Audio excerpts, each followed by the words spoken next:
আজকে যা হলো শুধু উদয়পুর শহরে জেলা শাসক অফিসে না, গোটা এই গোমতী জেলাতে যে তীব্রামথার যুব সংগঠন জেলা শাসকের অফিসে তালা লাগিয়ে দিয়েছে, মহকুমা শাসকের অফিসগুলোতে করবক এবং এই অমরপুরে তালা লাগিয়েছে, ব্লকগুলোতে তালা লাগিয়েছে, এটাও মোটেই গ্রহণযোগ্য নয়।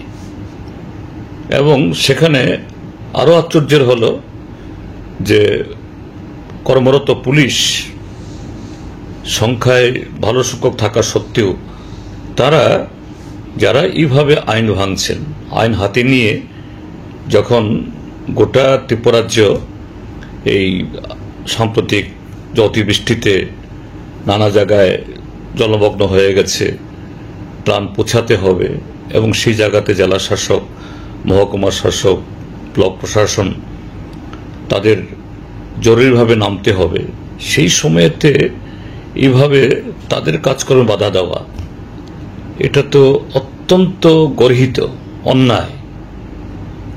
তো আমি বলবো এই ঘটনা যে তীব্রামথা এইভাবে ঘটালো, এটা মোটে হওয়া উচিত ছিল না এবং এটা অবশ্যই এটাও নিন্দনীয়।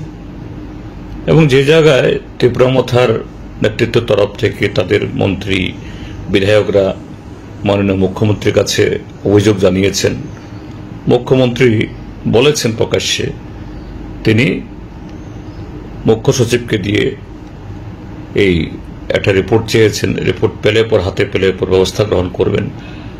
তার অপেক্ষা করতে পারতেন, বা ৬-৭ দিন হয়ে গেলেও যে তাদের এই খুব বিক্ষোভ জানাবার অবশ্যই অধিকার আছে। They have the right to resist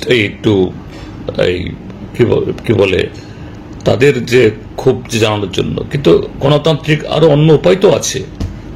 এইভাবে দিন দুপুরে অফিসে তালা মারা, এটা তো একটা খুব খারাপ নজির তৈরি হলো, bad precedence for the state.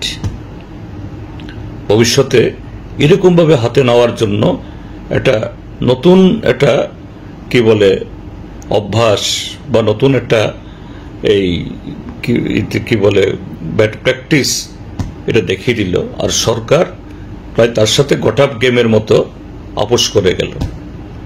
এটা মোটেই সমর্থনযোগ্য নয়। এটা মোটেই যে আমাদের এই রাজ্যের যে সংস্কৃতির সাথে এর সাযুজ্য নয়। আমি যে সেদিন জেলা শাসকের এই ভূমিকার জন্য আমি সমালোচনা করেছিলাম যে না, জেলা শাসক দেখা না করলেও অন্তত টেলিফোনে জনপ্রতিনিধিদের সাথে কথা বলতে পারতেন এবং অন্য একটা তারিখ দিতে পারতেন। কিন্তু আজকে বলছি, এটাকে কেন্দ্র করে তীব্রামথা যুব বাহিনী যা করলো, এটাও অনভিপ্রেত এবং মোটেই হওয়া উচিত নয়, মোটেই গ্রহণযোগ্য নয়।